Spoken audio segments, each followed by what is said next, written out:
Hey, my name is Shannon Blankenship, and here's my audience.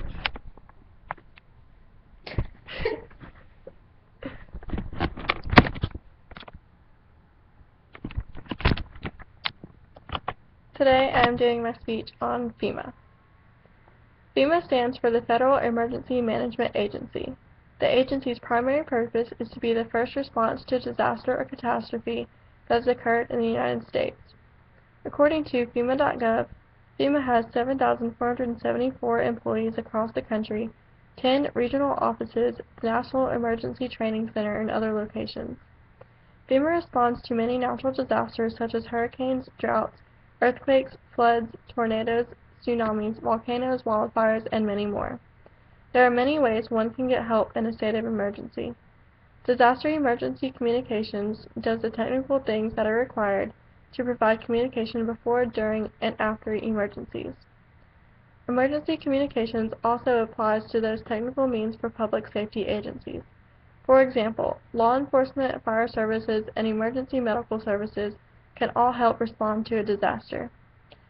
FEMA also created the Crisis Counseling Assistance and Training Program as an assistance program available to the United States and its territories.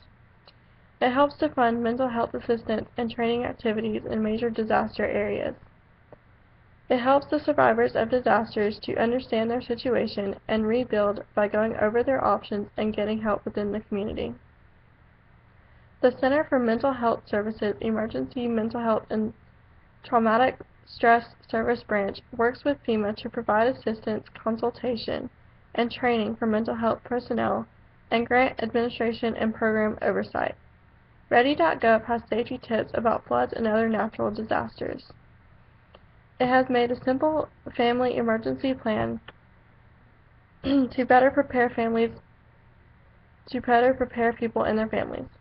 According to nationalservice.gov, FEMA and the Corporation for National and Community Service have created a partnership with an AmeriCorps National Civilian Community Corps that's only purpose is to help with disaster preparedness, response, and recovery. This partnership has 1,600 members, and it also focuses on the historic collaboration between the two agencies.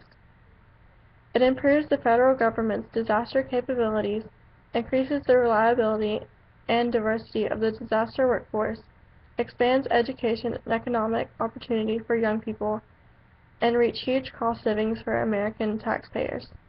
Members are based at one of 5 regional campuses and travel to participate in service projects within those regions. There are also many ways to find assistance and resources at disasterassistance.gov.